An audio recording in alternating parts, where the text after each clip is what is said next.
Ancient Indian mythology presents a richly detailed vision of the afterlife, particularly the concept of hell, known as Naraka.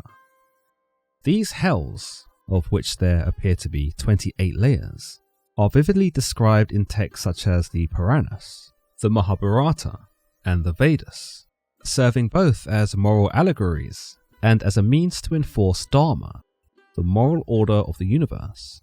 Each layer is designated for specific sin and governed by the god of death, Yama. In today's episode, we'll be exploring the nature, structure, and purpose of these hells within ancient Indian mythology and Hinduism. To journey through the diverse world of Hinduism is to come face to face with a unique doctrine, disparate philosophies, colourful traditions, and who could forget the vivid imagery of the gods? One of the key aspects through Hindu belief is that of the soul, and how one's soul is eternal, constantly moving through a cycle of transmigration and reincarnation. With reincarnation being such a prominent feature within Hinduism, you might be forgiven for thinking that there is no hell, and by contrast, there is no heaven. But this would be incorrect, for these realms do have a function within the narrative.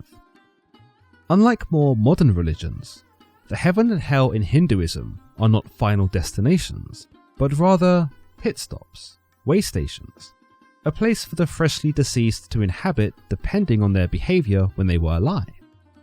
If you were good, you would go to heaven before being reincarnated, whilst if you were evil, you would go to hell before being reincarnated. Seeing as heaven and hell were not permanent locations where one would reside, heaven and hell are arguably less essential to Hinduism than, say, to that of Christianity or Islam. Nonetheless, despite the impermanence of one's stay in hell, it has not stopped ancient writers from slathering us with the details of how brutal and merciless the ancient Indian hell can be. It is by consulting the ancient texts, such as the Vedas and the Puranas, that we are able to get a glimpse of how this hell was originally envisioned by the original authors, and why so many were deterred from going there. In the oldest Vedic Sanskrit text, the Rigveda provides one of the earliest glimpses of the realm of the damned, where it is situated deep beneath the world's rivers. In one story from this text, we find the author pleading with the weather god Indra not to be sent to the realm of hell when he dies, for there, men are boiled in their own sin. Those who found themselves here would find that the temperature of hell was not exaggerated, but that it truly was a place of scorching fire that burned furiously until one was finally reincarnated. On top of this, the author reveals to us that there are endless caverns, and where there are endless pits that one can free fall at great speed. It is a realm home to the foolish, the liars, the thieves, and the gluttons, where they are set on fire, boiled, baked, impaled, and battered into oblivion. In the Atharva Veda, it is mentioned that those who disrespect a Brahmin, that being a member of the highest Hindu caste, or originally a priest, will end up in hell seated in a river of blood. Here they will devour hair and drink the only water that is available to them, that which was either used to clean corpses or that which was used by the living to clean themselves with. In the epic known as Mahabharata, there is a story of the king Yudhishthira, who, after becoming irked by how his friends and family were suffering, decided to willingly go down to hell and essentially complain to management. Whilst down in hell, Yudhishthira gives a harrowing account of all the terrible things he saw, polluted with the stench of sinners and murky with flesh and blood. It abounded with gadflies and stinging bees and gnats, and was endangered by the inroads of wild bears. Rotting corpses lay here and there, overspread with bones and hair. It was noisome with worms and insects. It was skirted all along with a blazing fire. It was infected by crows and other birds and vultures, all having beaks of iron, as also by evil spirits with long mouths pointed like needles. Beyond this, we are later told that Yudhishthira came to a river of boiling water that he could not cross. there was also a forest where the trees were as sharp as swords and razors. In yet another epic known as the Ramayana, Ravana, the demon king, visits the hell city of Yama, the god of death, which is situated in the hellish realm known as Naraka.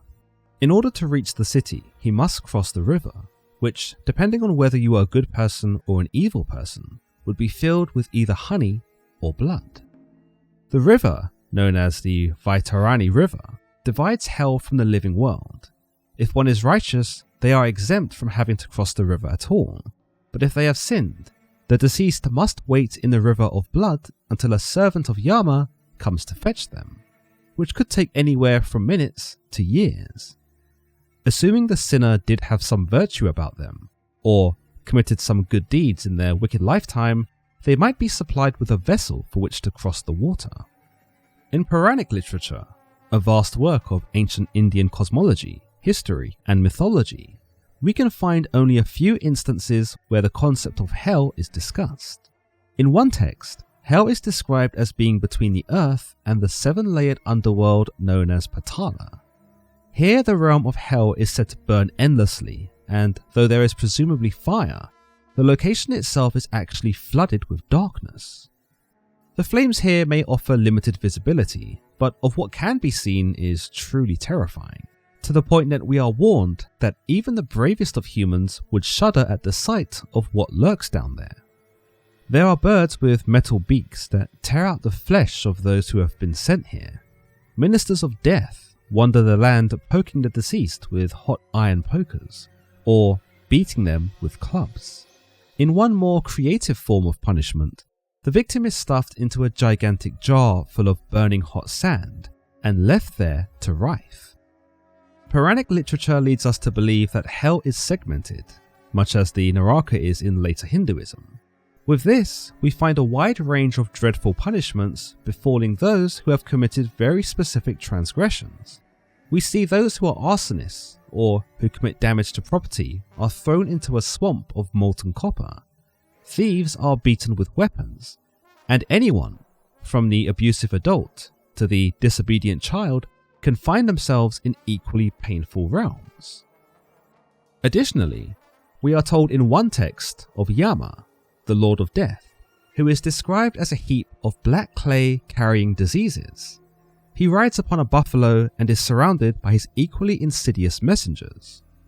Of hell, the Puranic texts also tell us that sinners might be roasted in cow dung, or that sometimes they might be fed to lions, wolves, tigers, and even worms. Other times they might be hunted by creatures or demons, beings that the sinner would be petrified of, considering that they'd never seen them before. Furthermore, the sinner might be afflicted by all sorts of terrible diseases before being violently attacked by the weather, sometimes battered by winds, and sometimes even caught in meteor showers. Much as the Puranic texts tell us of a multi-layered hell, the predominant hell in Hinduism is also a realm separated into different sections. Naraka, as we've previously discussed, becomes the temporary home for sinners who are awaiting reincarnation. Here in the abode of Yama, the god of death, these deceased souls will be made to atone for their wrongdoings by being forced through diabolical living conditions and gruesome tortures. The number and names of each layer of hell varies from text to text, but many scholars agree that there are 28, all of which promise a different punishment for a specific type of sinner.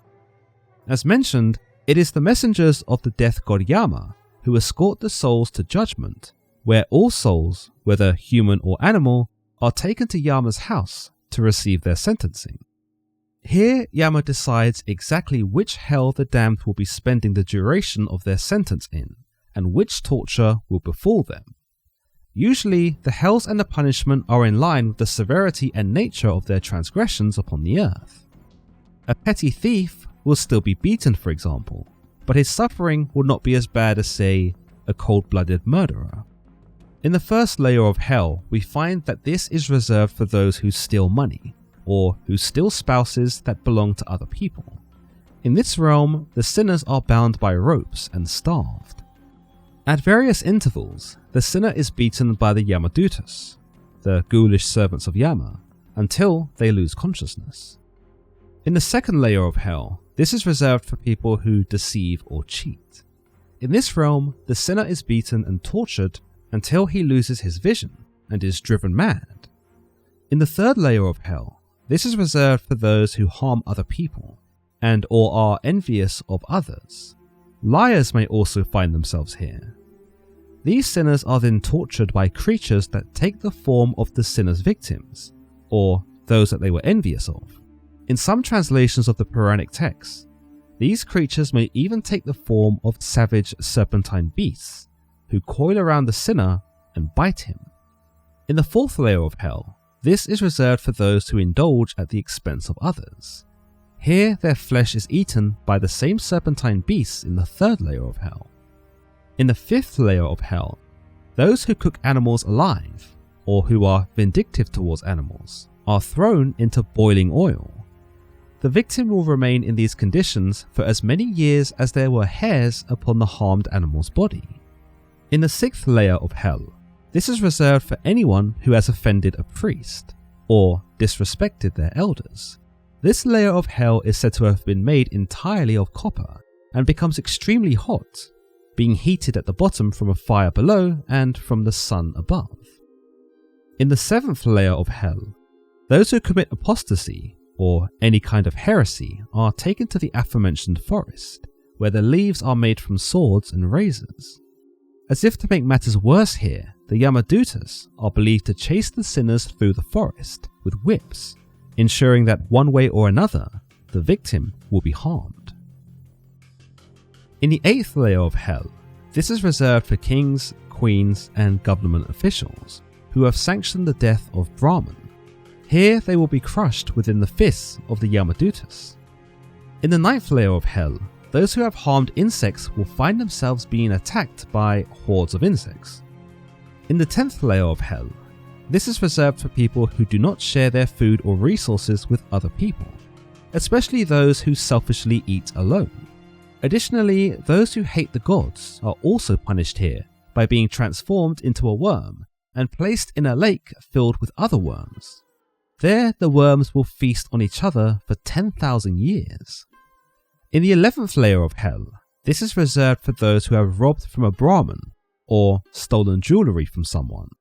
Here, the sinner is torn apart by red-hot iron balls and tongs. In the 12th layer of hell, those who indulge in illicit sexual acts are beaten by whips and forced to embrace statues of the opposite sex that are red-hot to the touch. In the 13th layer of hell, this is reserved for those who have had sex with animals. Here they are tied to a shamali tree and pulled against it so that their body is pierced by the tree's thorns.